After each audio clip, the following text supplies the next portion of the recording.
تمیم داری کا بیان ہے کہ اس چوپائے نے اس شخص کا ذکر کیا تو ہم اس سے ڈرے اور خیال کیا کہ ممکن ہے وہ انسان کے روپ میں کوئی شیطان ہو۔ بہرحال ہم تیزی سے آگے بڑھے اور کلیسا میں جا پہنچے۔ ہم نے وہاں ایک بہت بڑا اور خوفناک آدمی دیکھا۔ ایسا آدمی آج تک ہماری نظروں نے نہیں دیکھا تھا۔ وہ نہایت مضبوطی سے بندھا ہوا تھا۔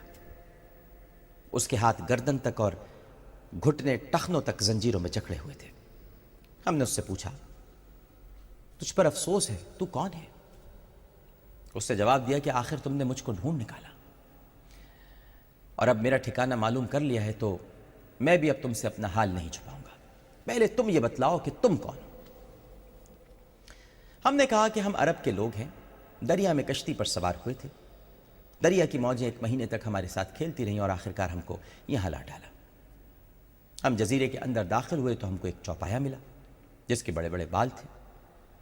اس نے ہم سے کہا کہ میں جاسوس ہوں، تم اس شخص کے پاس جاؤ جو کلیسا میں ہے۔ پھر ہم تیرے پاس دوڑتے ہوئے چلے آئے۔ تمیم داری فرماتے ہیں کہ یہ سن کر اس عجیب و غریب مخلوق نے ہم سے دوسرا سوال یہ پوچھا کہ کیا بیسان کی کھجوروں کے درخت پھل لاتے ہیں؟ ہم نے کہا ہاں پھل لاتے ہیں۔ یہ سن کر اس نے کہا کہ وہ زمانہ قریب آنے والا ہے کہ جب یہ درخت پھل نہیں لائیں گے، یعنی قرب قیامت کا زمانہ۔ پھر اس نے پوچھا کہ بتاؤ کہ تبریہ کے تالاب میں پانی ہے یا نہیں؟ ہم نے کہا کہ اس میں بہت پانی ہے۔ یہ سن کر اس نے کہا کہ ان قریب اس کا پانی خشک ہو جائے گا۔ پھر اس نے پوچھا کہ اچھا یہ بتاؤ کہ رغر کے چشمے کا حال بتاؤ۔ اس کو کچھ روایات میں زغر بھی کہا گیا ہے۔ کیا اس چشمے میں پانی موجود ہے اور کیا اس کے قریب کے باشندے چشمے کے پانی سے کھیتی باڑی کرتے ہیں؟ ہم نے کہا کہ اس میں بہت پانی ہے اور لوگ اس سے کھیتی باڑی بھی کرتے ہیں۔ یہ سن کر اس نے کہا کہ ان قریب اس کا پانی بھی خشک ہو جائے گا۔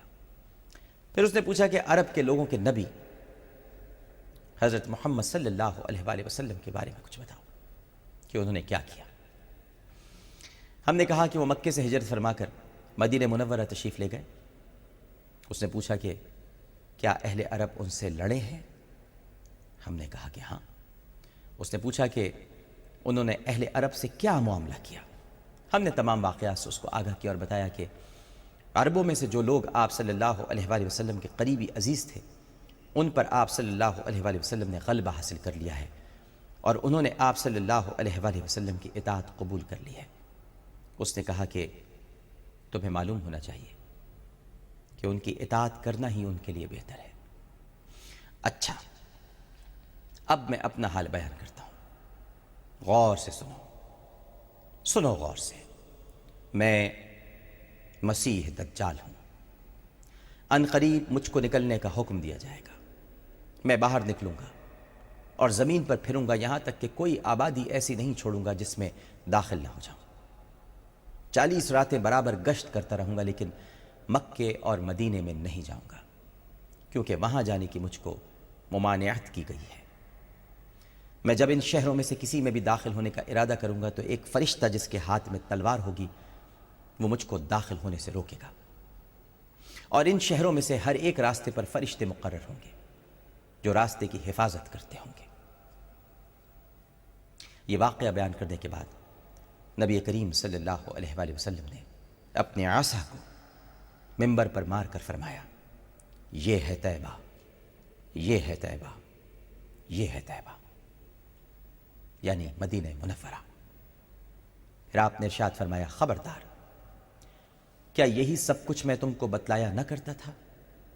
لوگوں نے عرض کیا، آپ صلی اللہ علیہ وآلہ وسلم نے درست فرمایا، یہی آپ ہمیں بتایا کرتے ہیں۔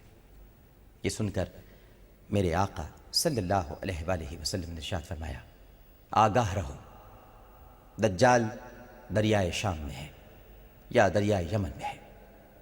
پھر فرمایا نہیں، بلکہ وہ مشرق کی جانب سے نکلے گا۔ یہ فرما کر آپ نے ہاتھ سے مشرق کی جانب اشارہ کیا، وہاں سے نکلے گا۔ ایک چھوٹا سا وقفہ لیتے ہیں، وقفے کے بعد دوبارہ حاضر ہوں گے، ملاقات ہوتی ہے۔